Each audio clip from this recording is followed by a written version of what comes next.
Hello and welcome to my session for WedoAI, a one-day event for around AI technologies. I am really excited to be part of this inaugural event. I have been part of the Azure Spring Clean that Joe Carlisle and Thomas Thornton have put out over the course of the last few years, and great to be part of another one of Joe's events, as well as I believe the co-organizers of Peter DeTender, Kevin Green, and Nicholas Chang, I believe, are also helping Joe out. So I want to thank all of the organizers that went into this event. Be sure to check out all of the events that are going on and all the links to the sessions for this day at WedoAI,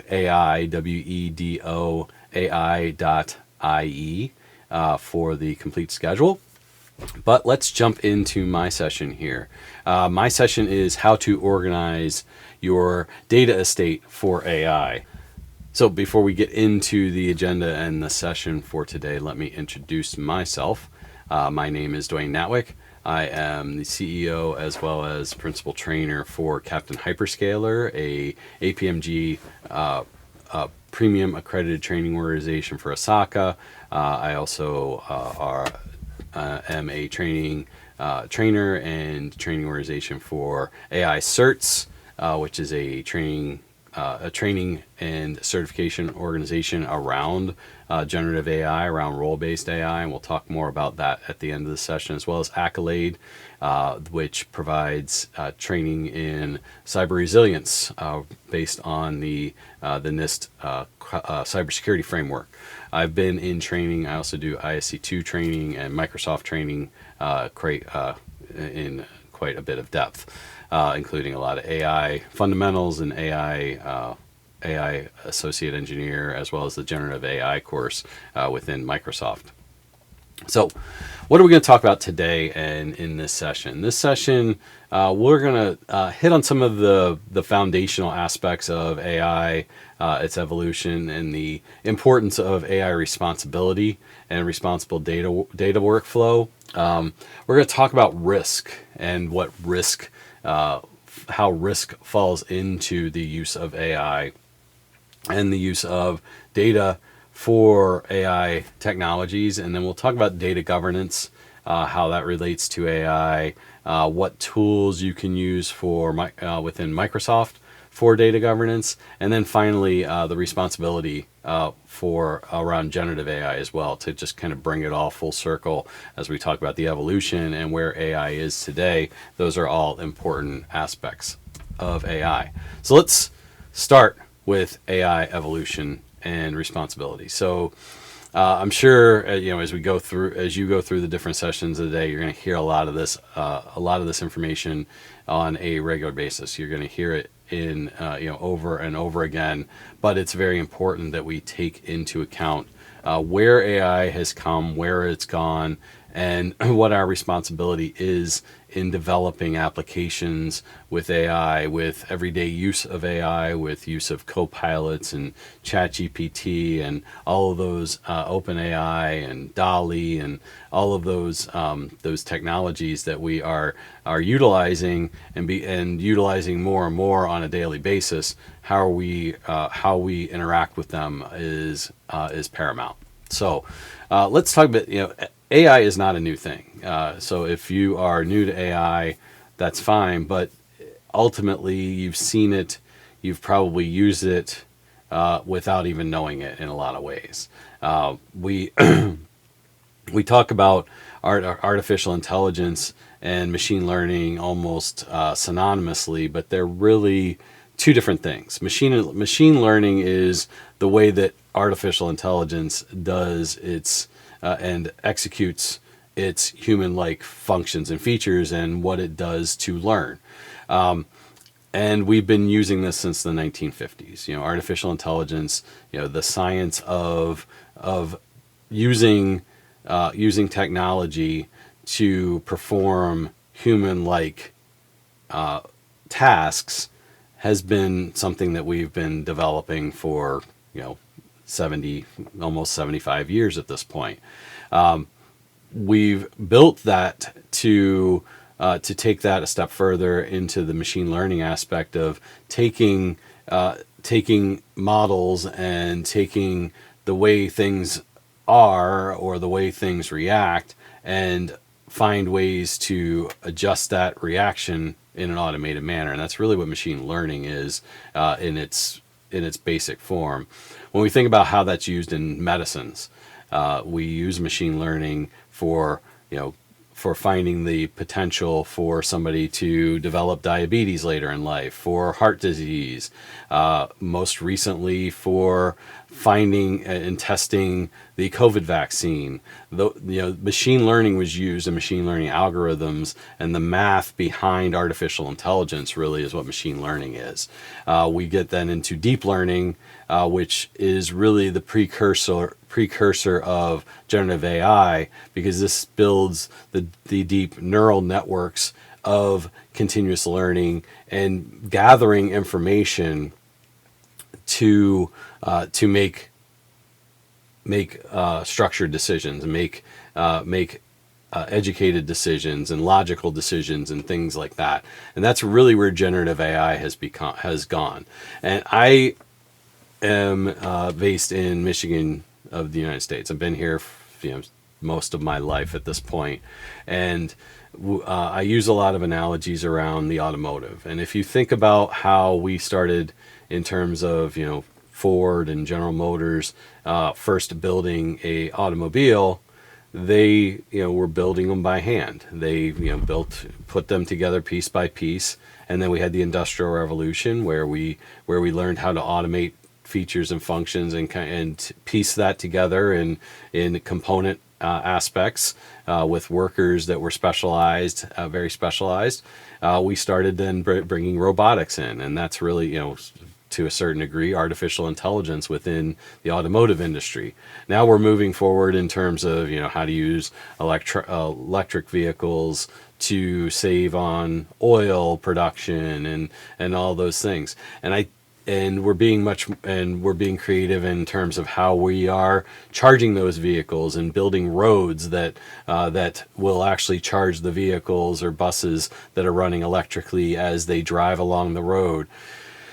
Those are creative aspects of the use of automobiles, and artificial intelligence isn't any different than that. And that's really what generative AI starts to become, is that creative aspect of it. That next step in the evolution of artificial intelligence is not just taking tasks that we know we can do and that we know that computers can do faster for us, but also taking us and making us more efficient and more effective by creating images, creating written text, creating bullets on a PowerPoint slide that we can then go in and make our own, edit and change and make those adjustments. And that's really where we are from a generative AI perspective.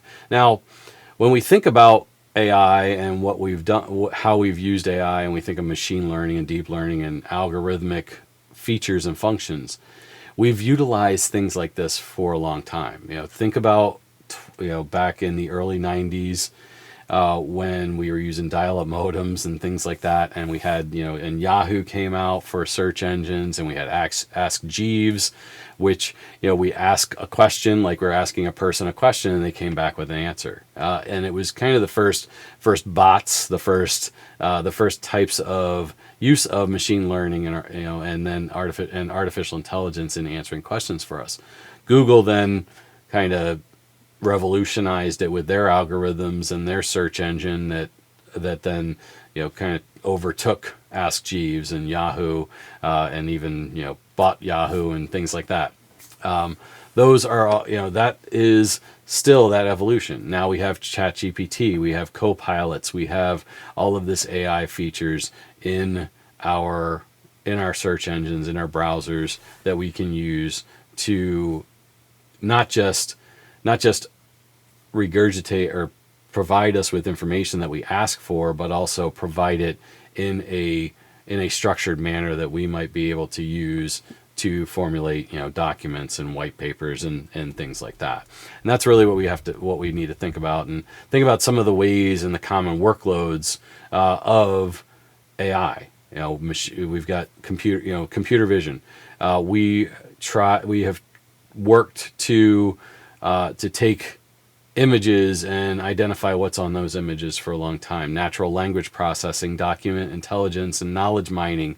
Those three things, we've been using optical character recognition for taking physical documents and bringing them into digital form and making them readable. Adobe Acrobat kind of revolutionized that a long time ago with the ability to do things like that. I worked within a document management company and sold and provided solution engineering and solution architecture for document management systems, where they could take their bill of lading, their invoices, their quotes, and they can feed those into a document management system, and it was going to read the fields. Now, back then, we had to take a standard form and tell that form, hey, here's where the invoice number is, here's where the customer number is, here's what here's what to look for the address. We have evolved to a point where a lot of that can be done systematically and done with the neural engines of AI. So again, that's where generative AI and where the evolution has taken us. But it's not that we haven't been using this for a long time. It's just now we have taken it a step further, where we're using it for a lot of other day-to-day types of things. And with that, and Microsoft has obviously their own levels of workloads that align with those standard AI workloads, with their AI infrastructure, cognitive services, machine learning, AI, the open AI services that you all find within the Azure AI Studio now, and you can use that. There's templates and things of that nature that we can go in and actually work with the tools and see how those tools work within the different services and solutions before we start to build those solutions ourselves and put them into applications. And we can understand, how it recognizes and does some of the responsible AI pieces, which we'll talk about here in the next section. Let's talk about responsible AI and the data workflow itself. A key aspect to utilizing AI, and we'll talk more about responsibility in terms of generative AI and how we can be more responsible with our data.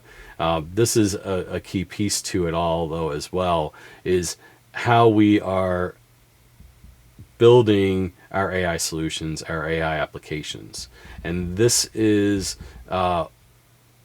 paramount to everything that we're doing in terms of AI, in terms of everything we're doing with our data.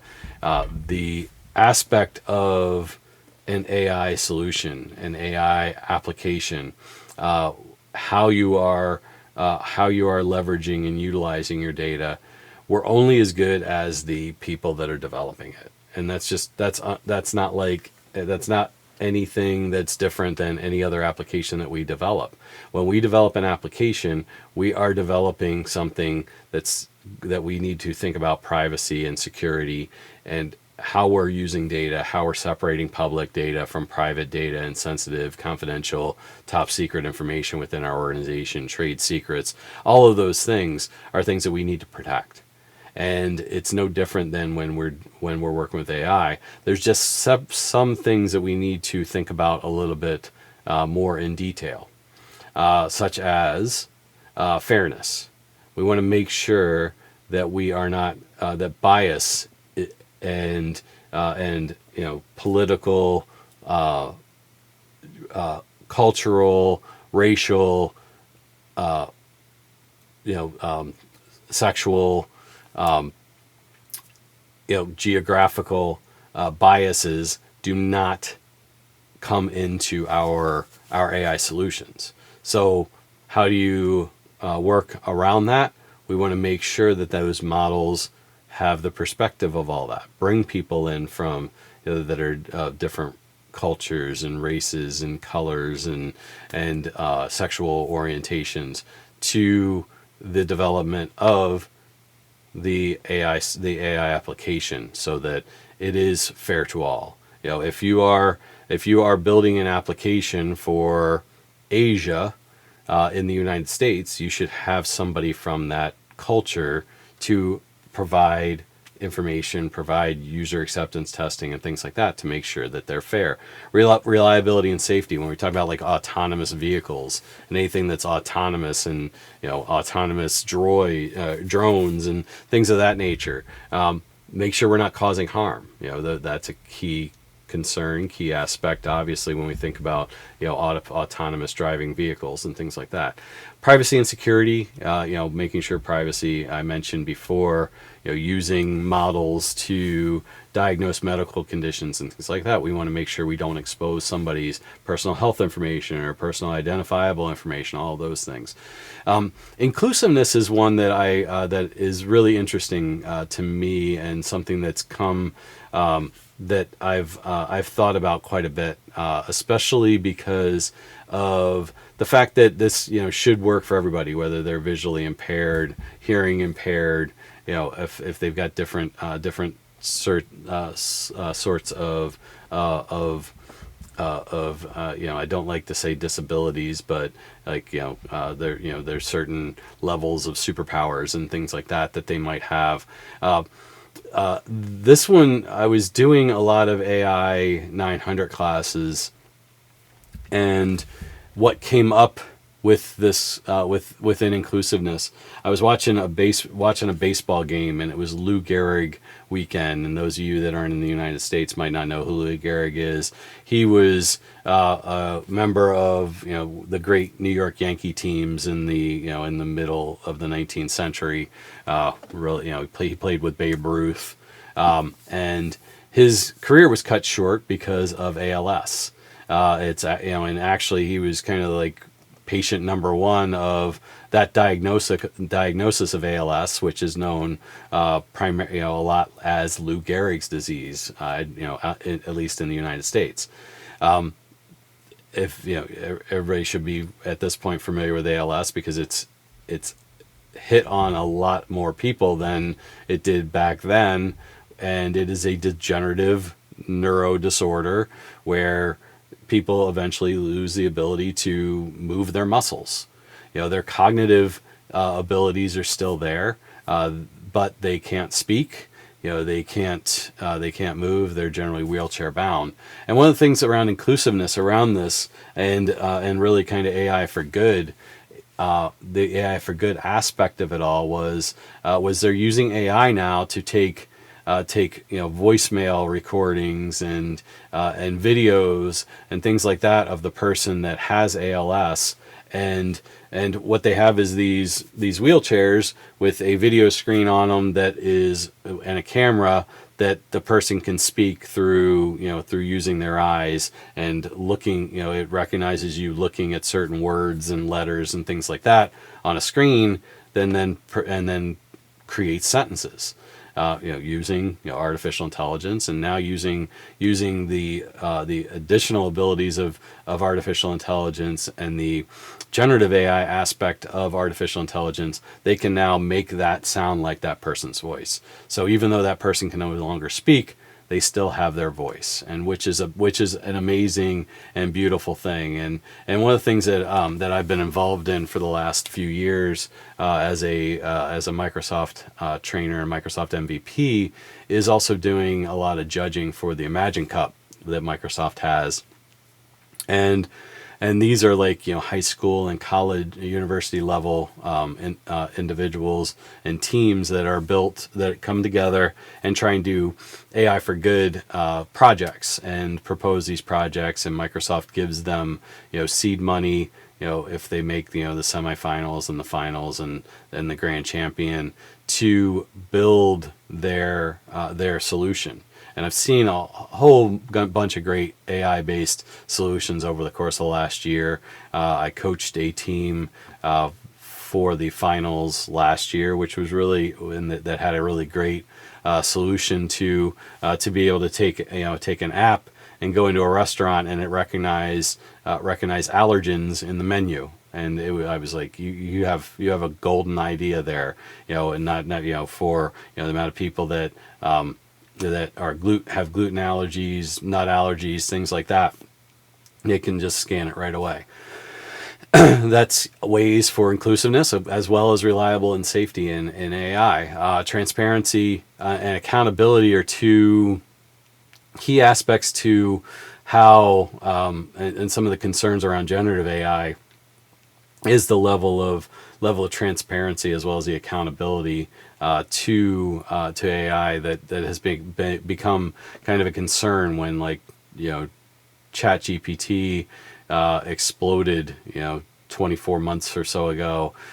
People were like, oh, whoa, hold on, you don't understand, do you know where your data is going, and things like that, which we'll talk more about here shortly as well. So when we think about the data flow and we think about the aspects of data and how that works in terms of how we ingest our data through different data storage from various things, could be IoT, could be blob storage, could be databases, and how then it goes through the different neural networks within, to index and enrich that data, and then we can then create those data visualizations. And that's really, this is kind of the AI search workflow, but that's really the ultimate workflow in terms of data engineering.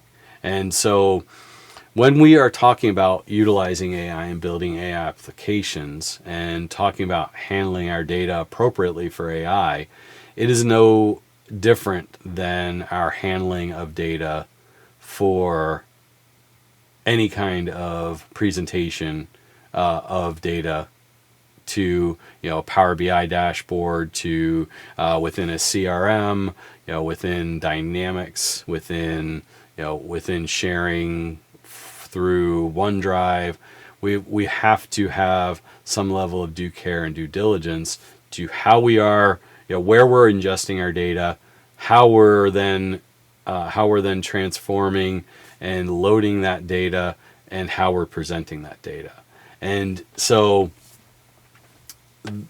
as I've taught security around AI more and more, I just have tried to break it down and simplify it to the level of data engineering and everything that we have to do in terms of security and privacy around our data, and categorizing, classifying our data appropriately, knowing where our data is, all comes down to how we are, where we're pulling our data from, where we're placing it, and how we're presenting it. And that's really the data engineering process. And this talk isn't meant to be a data engineering course, but what I really like about this this diagram and this workflow, for those of you that are data people, you should understand this. And if you are not data people and you're application developers, this isn't much different than how you are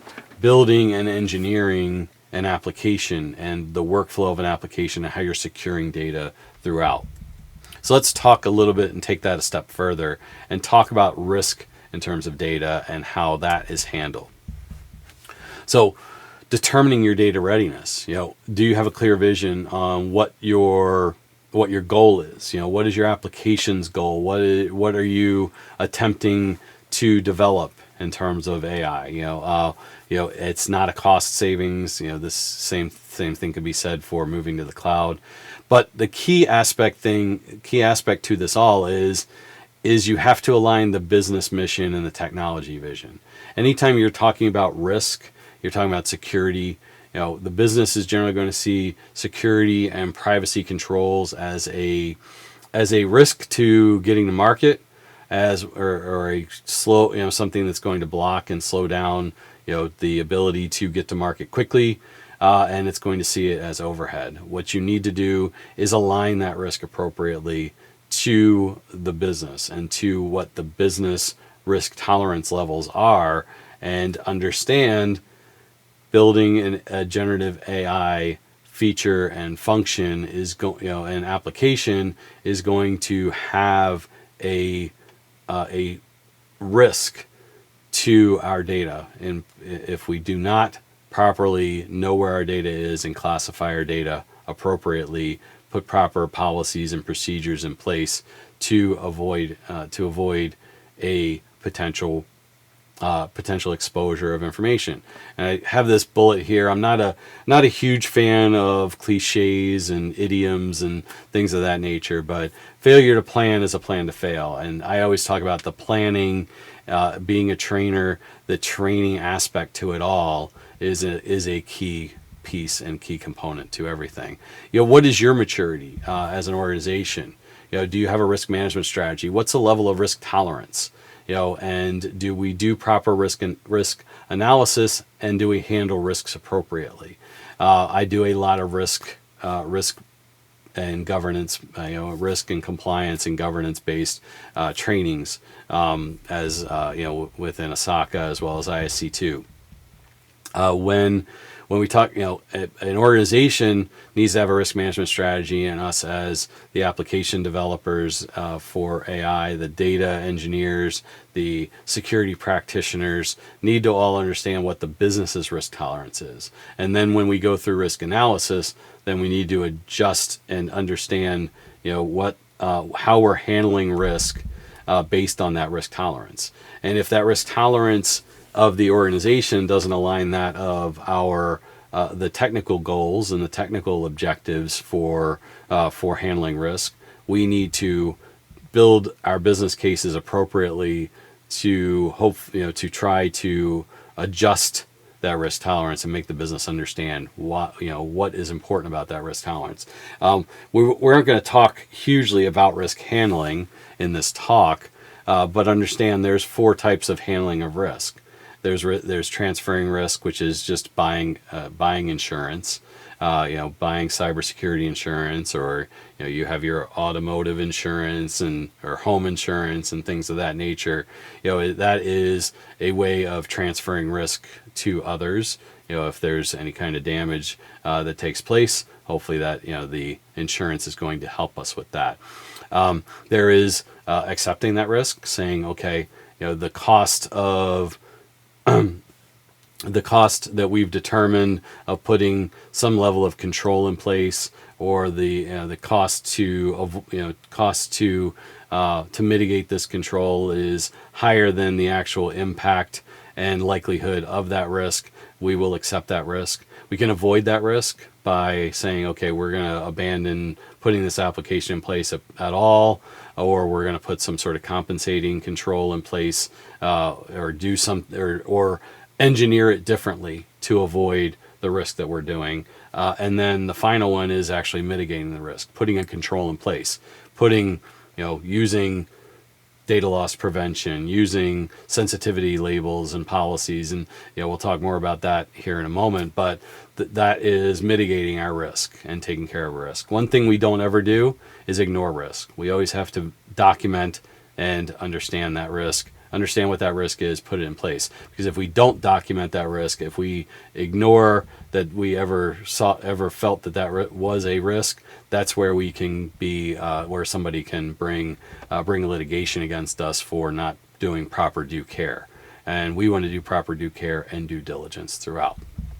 So, as I've stated before, risk strategy starts at the top, and we got to have the organizational strategy that drives, the processes and policies of the mission and business that determine, what our architecture is going to look like. What is our security architecture? What are our information systems and environment of operation going to look like to handle risk?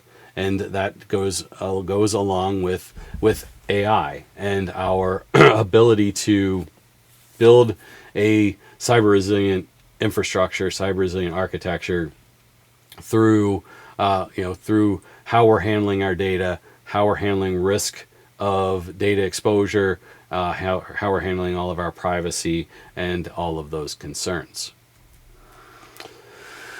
So from an information protection standpoint, I mentioned this before. We need to make sure we're classifying our data appropriately. We need to know where our data is. And going back to that data engineering diagram, where are we ingesting our data from, and what type of data are we ingesting? Those are key aspects to it all. then we can protect our data, prevent data loss, and overall govern your data. The important aspect of, especially because the learning aspect, the deep learning aspect, and neural network of AI, it's gathering data from multiple sources, and we need to make sure that we're governing that data appropriately, making sure that that neural network doesn't have access to sensitive data. What's the level of access controls we put in place? The access control lists, the network access controls, the service principles that we all have in place in terms of how access is given to these deep neural networks as we gather data to develop our AI applications. So again, knowing your data, what are the sensitive information types we have? We have trainable classifiers within Microsoft Purview. We then can use that to create labels, and from those labels we can create policies in terms of how things are handled.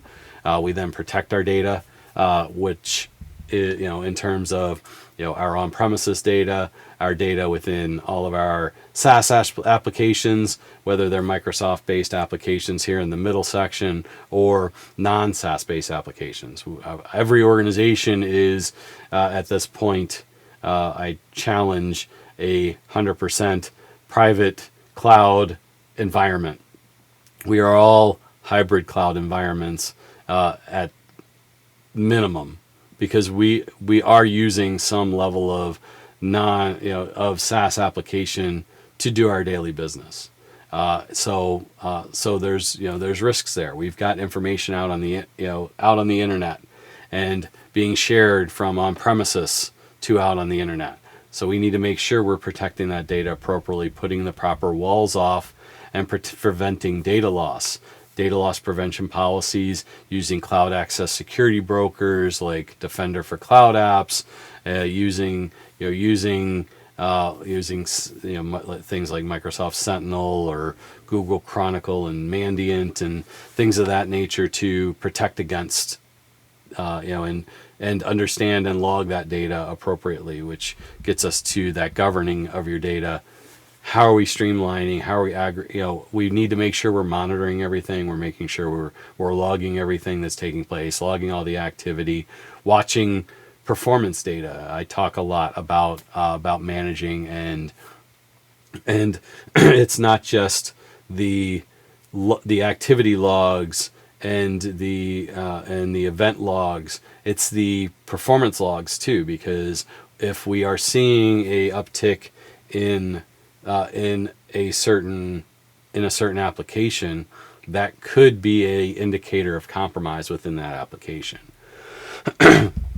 So let's talk a little bit more about governance within Microsoft. We're most of us as presenters are Microsoft MVPs, and we do tend to lean Microsoft heavy. I did mention Google Mandiant and Google and Google Chronicle a little bit in terms of ways for governing our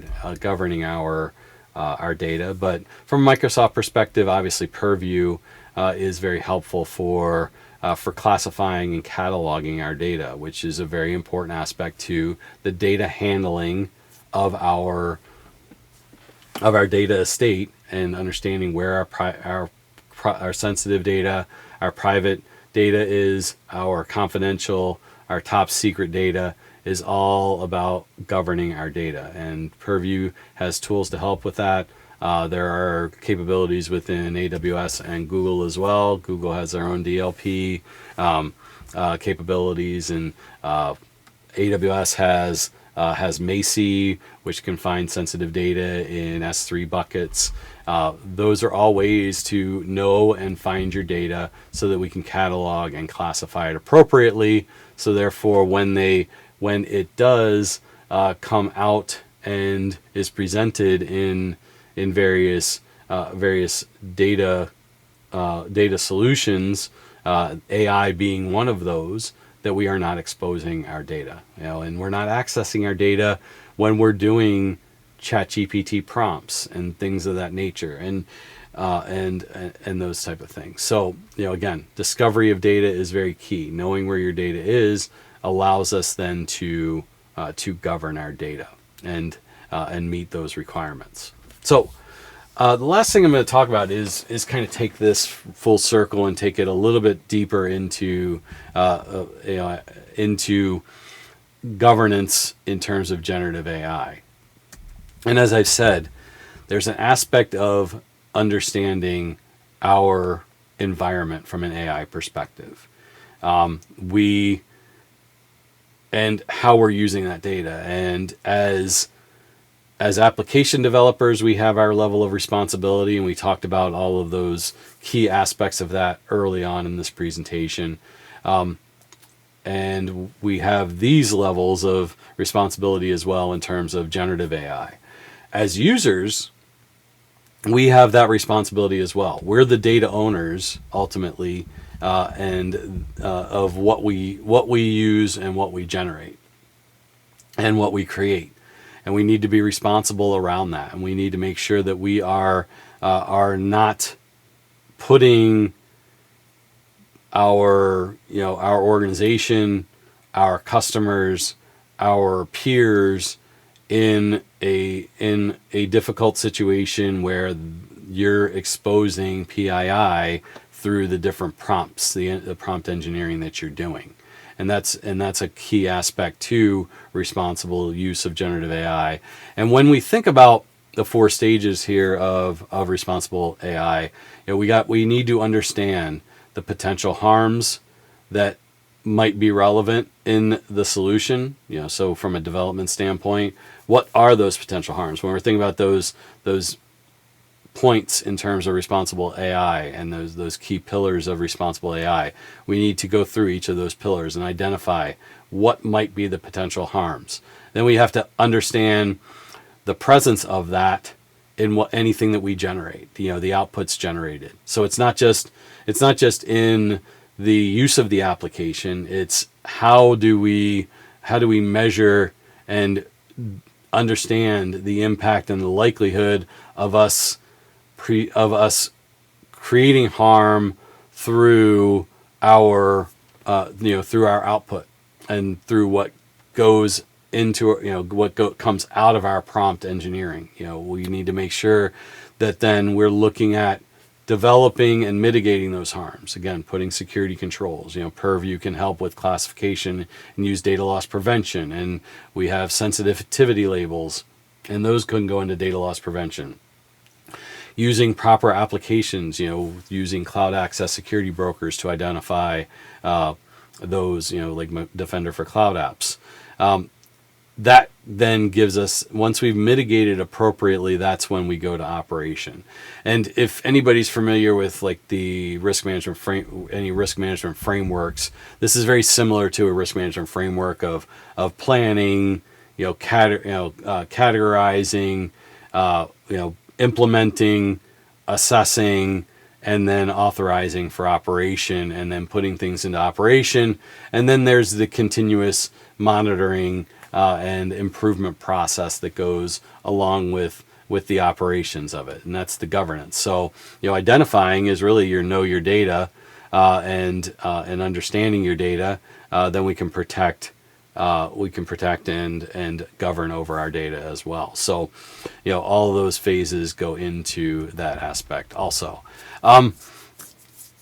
Building a digital trust is something that Asaka has started building some training around as well, and something that I'd like to put into this aspect too, because it aligns very well with responsible AI, because it's looking at the culture, the human factors, the architecture, and a level of understanding of aligning the people within your organization, people, not just, in terms of your customers, your internal users, all that, the technology in the organization. And we always talk about people, process, and technology a lot in terms of security and development and all of those things.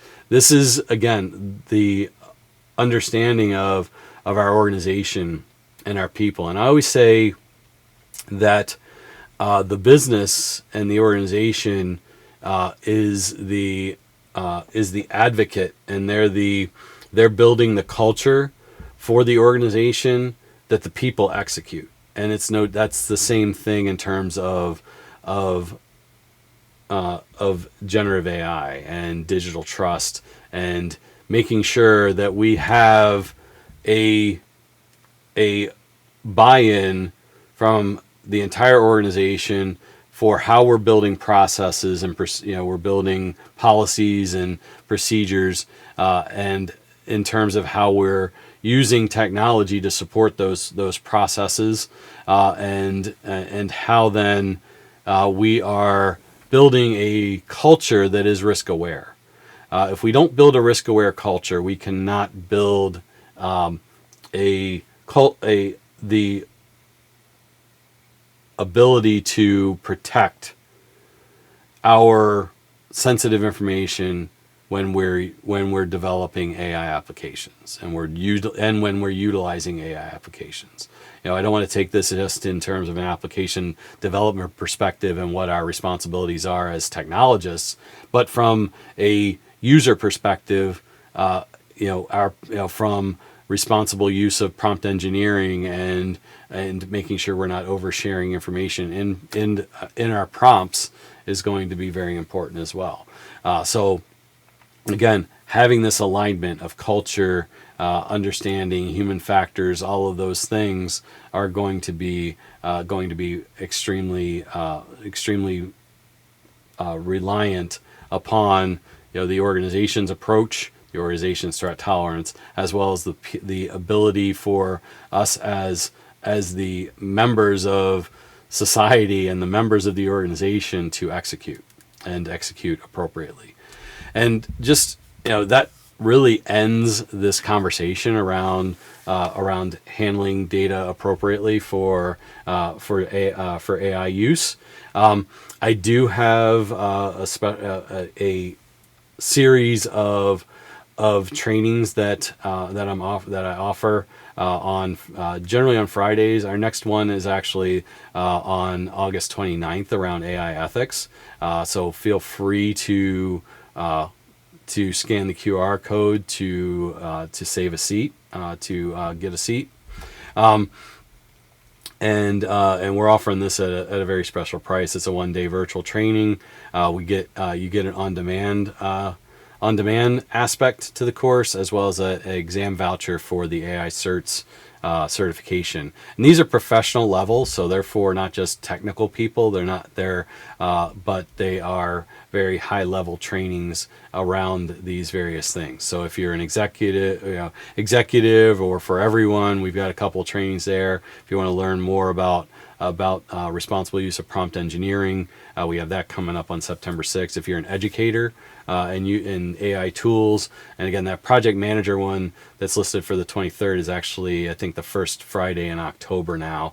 So if you're a project manager and want to learn more about AI tools as a project manager, you can do that. But I definitely recommend, if you want to learn more about ethical use of AI, join me on August 29th, and I'll be happy to provide you with some information there. So thanks, everybody. Thank you again to the organizers of WedoAI. And again, I'm Dwayne Natwick, and hope to see you in future sessions. Thank you very much. Have a great day.